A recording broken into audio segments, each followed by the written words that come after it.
જય શ્રી કૃષ્ણ મિત્રો, સ્વાગત છે મારા નવા વ્લોગમાં। તો આજે હું નીકળી ગઈ છું ગોપાલનગર જવા માટે। જેમ લાખાપર ફેમિલીમાં લગ્ન છે એવી રીતે ગોપાલનગર પણ મારે ફેમિલીમાં લગ્ન છે।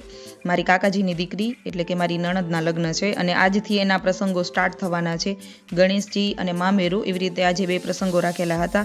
તો હું રેડી થઈ અને કાકાજીના ઘરે પહોંચીને જોયું તો બધા ફેમિલીઝના મેમ્બર પણ આવી ગયા હતા અને સાથે સાથે મહેમાનો પણ આવવાના સ્ટાર્ટ થઈ ગયા હતા। અને જોયું તો બધા ફેમિલીવાળા આજે સાથે હાજર હતા। તો મહેમાનો આવે એના પહેલાં વિચાર્યું કે બધા ફોટોશૂટ કરાવી લઈએ। તો જો આ મેં દેરાણી જેઠાણીઓએ ફોટોશૂટ પણ ચાલુ કરી દીધો છે, કેમ કે પછી ટાઈમ મળે ન મળે, મામેરાવાળા બધા મહેમાનો આવવાના હતા। તો વિચાર્યું કે પહેલે જ અમે લોકો ફોટોશૂટ કરાવી લઈએ અને પછી અમે નીકળી જાશું ગણેશજી લેવા સુથાર બાપાના ઘરે।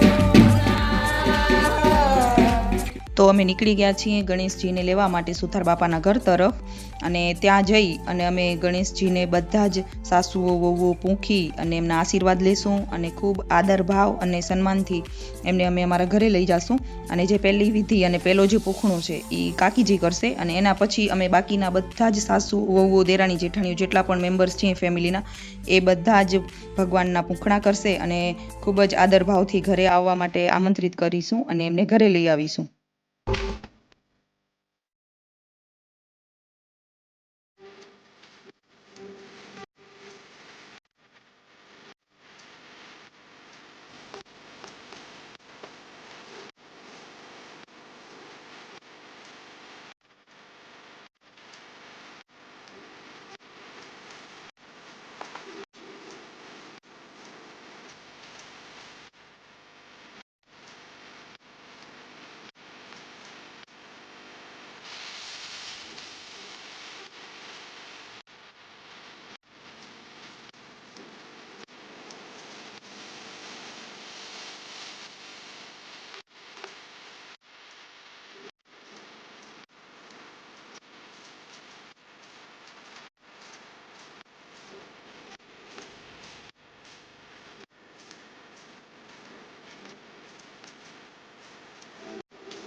અમે બધાએ વારાફરતી ગણેશજીને પૂંખી લીધા અને પછી રિવાજ પ્રમાણે 4 હાથે ગણેશજીને બાજટમાં બેસાડી અને નીકળી ગયા છીએ ઘર તરફ જવા માટે।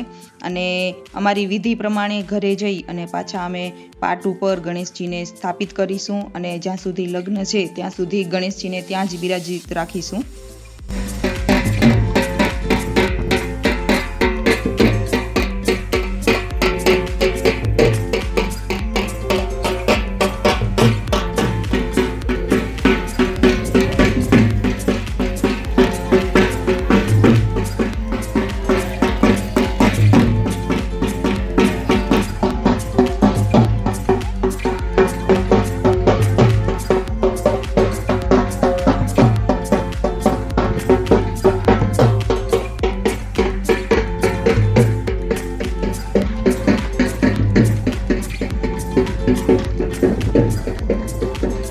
તો અમે આવી ગયા છીએ ગણેશજીને લઈ અને ઘરે અને પછી જે બે હાથે એમની સ્થાપના કરવાની હતી એ પણ કરી લીધી અને પછી બાકીની જે હવે વિધિઓ હતી એ અમારી નણંદબા કરવાના હતા।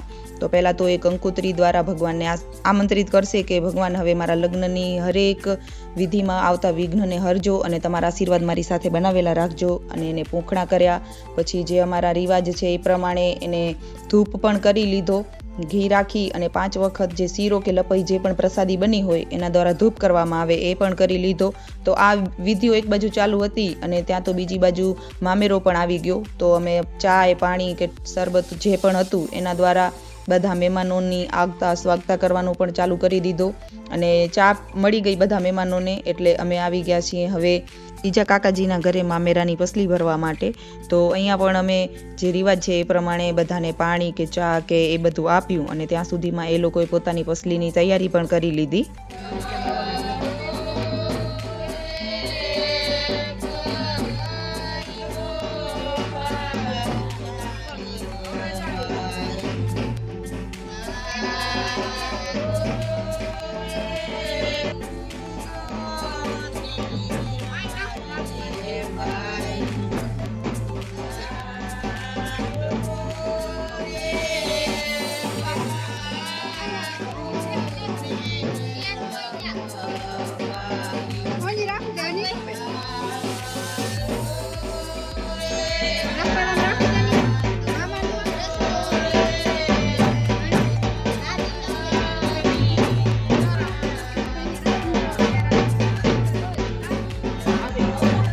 તો મામેરાની પસલી ભરાઈ ગઈ છે અને એમના બધા જ મામી કે એના મામીની ફેમિલીની બધી લેડીઝો છે એમને પસલીને પૂખી લીધી અને આવી ગયા છીએ હવે કાકાજીના ઘરે. તો અહીંયા જે અમારા કાકીજી છે એ પસલીને વધાવી લેશે, એને પૂંખી લેશે અને આદરપૂર્વક જે મામેરો છે એનો એ સ્વીકાર કરી લીધો.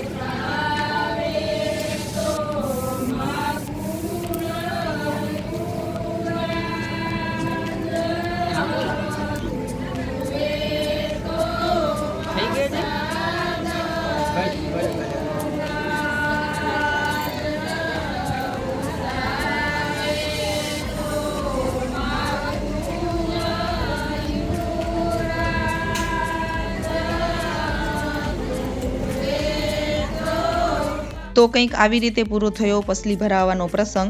અને પછી મામેરામાં જે મહેમાનો આવ્યા હતા એની સાથે ફોટોશૂટ કરાવ્યો. એમની સાથે ફોટોશૂટ પત્યો એટલે જે મહેમાનો આવ્યા હતા મામેરાના એ અને અમારા ઘરના જે સગા સંબંધી હતા એ બધાને અમે આદરપૂર્વક જમાડ્યા અને જમાડી લીધા પછી જે મામેરાના મહેમાનો હતા એને લીધી રજા. તો એને રજા આપી અને હવે અમે આવી ગયા છીએ જે અમે ફેમિલીની બાકી લેડીઝ એટલે કે સાસુ વહુઓ જે જમવામાં બાકી હતા અને દેરાણી જેઠાણીઓ અમે બધા જમવા બેઠા. તો કંઈક આવા હતા આજના અમારા બંને પ્રસંગો, વળાંગ અને મામેરું. તો કેવો લાગ્યો તમને મારો આજનો આખો મારો વ્લોગ એ મને કોમેન્ટમાં જણાવજો અને બધાને રાધે રાધે અને જય શ્રી કૃષ્ણ.